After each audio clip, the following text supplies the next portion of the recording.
Hello everyone and welcome back to the second video of 2021, and I am so excited for this one. I think it is going to be a great project. And it is actually inspired by one of my History Bounding Facebook groups. Somebody commented and asked if anybody had any tips for turning a very modern, fast fashion blouse into something that was more historically inspired.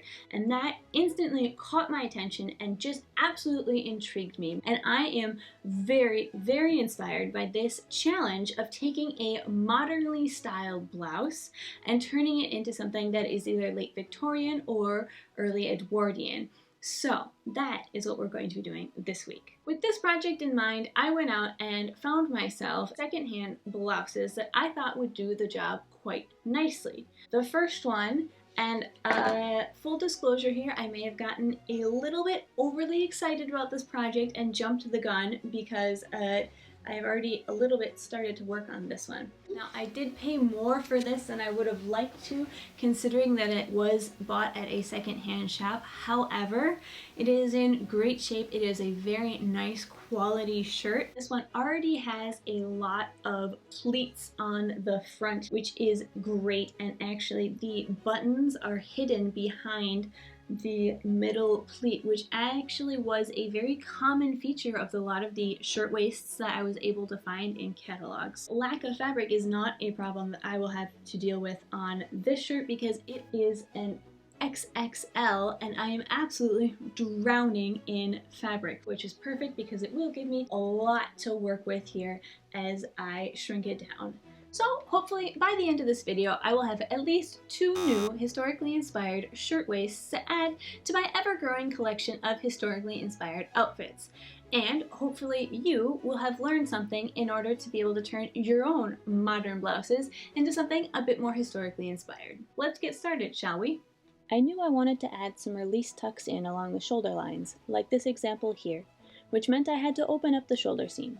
But in order to gain access to it, I needed to remove the sleeves, which wasn't a big deal since I planned to modify them as well eventually. So I took advantage of a rare few hours of daylight to emerge from my sewing cave and pick some seams. And if you're contemplating a blouse of your own, you should probably settle down for a nice pick yourself. Now that the sleeves are off, I took a second to look at how the layers were ordered, since I'd be needing to put them back in that same order after having sufficiently retrograded the front panel. Apparently, I took too long to study the situation, as the sun had already disappeared, and I retreated down in my cave to continue opening up the rest of the shoulder seam and marking it for my release tucks. I wanted 3 tucks per shoulder, so on each side I drew 6 lines perpendicular with the front facing of the button-up. I won't give you specific measurements because they were entirely based on personal taste. I recommend you take some time to try on your shirt before you start cutting into it, to make some marks of rough placement for any modifications you'd like to make. With all my tucks marked, I then went 1 tuck at a time, first pinning through both sides of the tuck using the grain of the fabric to ensure the pins were aligned, then folding the fabric on the pins like a sort of fabric kebab with the pins as the skewers. This held the tuck in place as I then rearranged the pins for ease of sewing.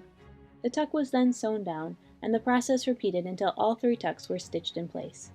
I then ironed the front shirt piece, taking care to iron all the tucks in the same direction on the inside, namely towards the shoulder blades, as this fabric is quite thin and see-through enough that you would be able to see if one tuck ended up getting stitched down in a different direction than its neighbor. Then it was time to carefully sew the shoulder seam back up, inserting it in the back yoke as we had studied, and pinning it in place before switching my super fancy sewing machine to its shortest stitch length in an attempt to match the other top stitching present. Here's the original stitching, and here is my replacement stitching. Next, I turned my attention to the sleeve. I knew I wanted to make the sleeve a bit poofier. No, not that poofy. Less 1895 and more 1898. There we go. So I sacrificed the sleeve I had on a shirt that was going in the scrap bin anyways, and traced it out as a starting point. I then slashed and spread the sleeve cap in order to add the desired poof. I did not measure this at any point, I simply eyeballed the entire thing, and luckily I didn't make it too big to fit on the existing sleeve. Once I had my pattern, I did a quick mock-up to make sure I was on the right track, and when that looked good, I took the pattern and traced it onto my sleeve, which I had already seam ripped open.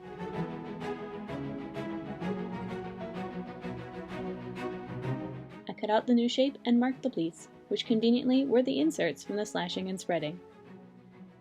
Next, I pinned the pleats in place, since this was easiest with the shirt flat, and then sewed up the underarm sleeve. Now the sleeve was ready to go back into the shirt, but the shirt still had the old, excessively large sleeve cut into it, so I knew I had to reshape the original shirt to accept a smaller sleeve. This was quite a process, and involved trying to trace an existing button-up that I had, which in itself involved a yoga mat and some Morse code-like tapping with a pinhead, and it was a very roundabout procedure that I kind of wouldn't recommend, but in the end it actually worked out pretty well, so maybe I would actually recommend it? Back at the original shirt, I took the bodice pattern and used it to trace the new sleeve shape, except that my new sleeve was so much smaller than the original that I actually ended up missing some fabric and had to do a tiny bit of piecing, which ended up being mostly hidden and looking like a sleeve gusset, so I'm not too bothered by it. Now I could cut out the new sleeve hole, sew up the side seam of the shirt, and then pin the new and impoofed sleeve back into the shirt. I always use a good amount of pins here because I find it results in a smoother sleeve. And indeed, this sleeve did go in very well, with only one little hiccup on the back, which was quickly picked and restitched smoothly. So now the sleeve was in, but not entirely complete. I still had the original cuffs left to sew back on. I decided that they were both too long and too plain, and I wanted to shorten them down to match the images I was looking at, and then add a bit of lace to them. I was not in love with the lace that I had in my stash, as I thought it looked too modern and synthetic, but I decided that if I had just a little bit peeking out past the edge of the cuff, it looked okay. So I picked the seams on the cuff, inserted some lace, pinned them back up, and then sewed the lace down while simultaneously shortening the cuffs from 15 centimeters to 8 centimeters. Then I tried the shirt back on and pinned the cuffs where I wanted them to sit. With this done, all that was left to tackle was the collar. I originally thought that I would give this shirt a Peter Pan collar, since that seemed to be an option of the time, and was the style on the main inspiration image for this shirt.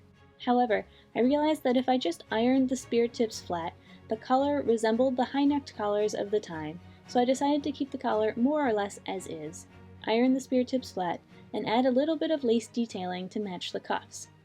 I used the leftover, cut-off bits of lace from the cuffs and sewed them onto the collar, doing the top line of stitching with the machine, but I chose to do the bottom line of stitching by hand as it gave me more control when turning under the cut edge.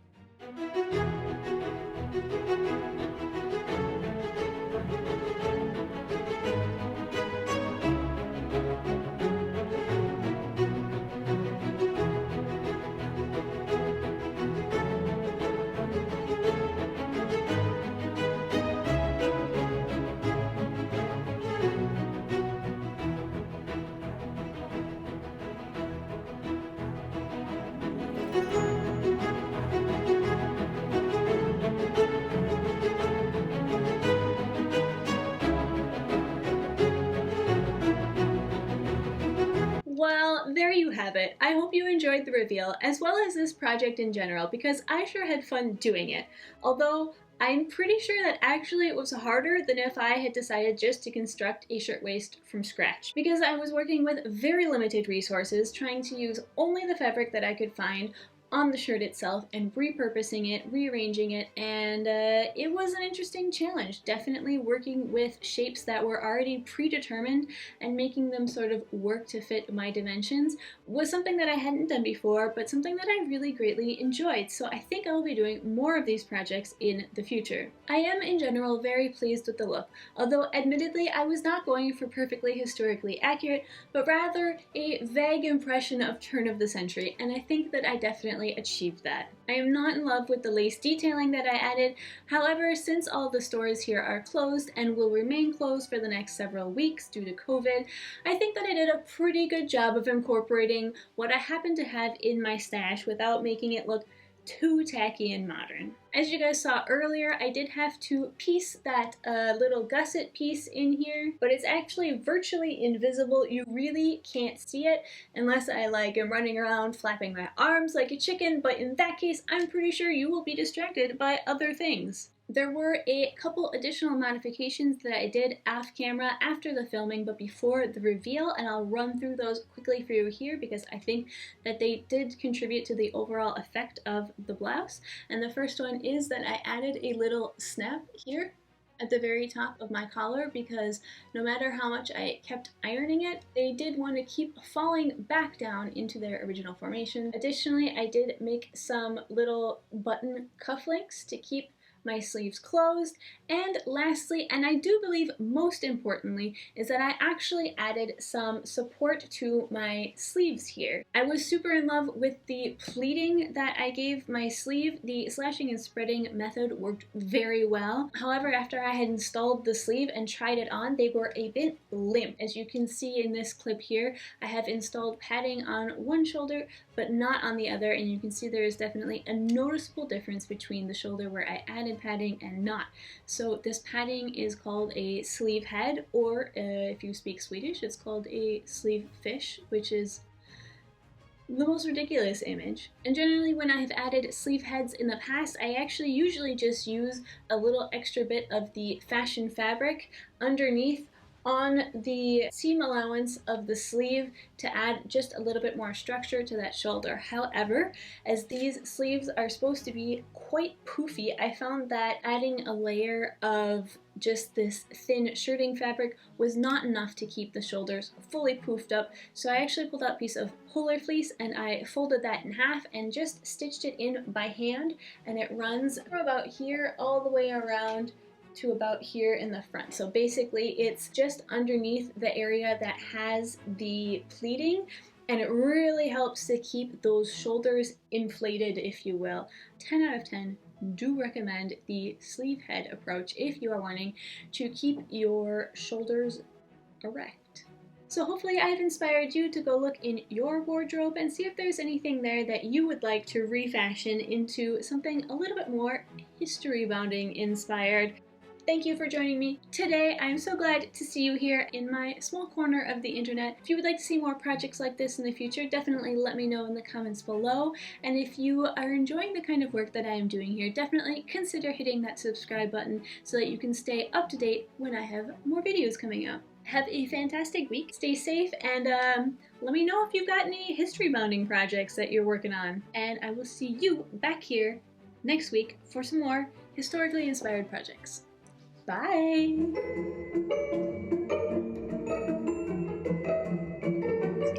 Manger. Oh, ciao, bye! I don't care, I got good sleeves.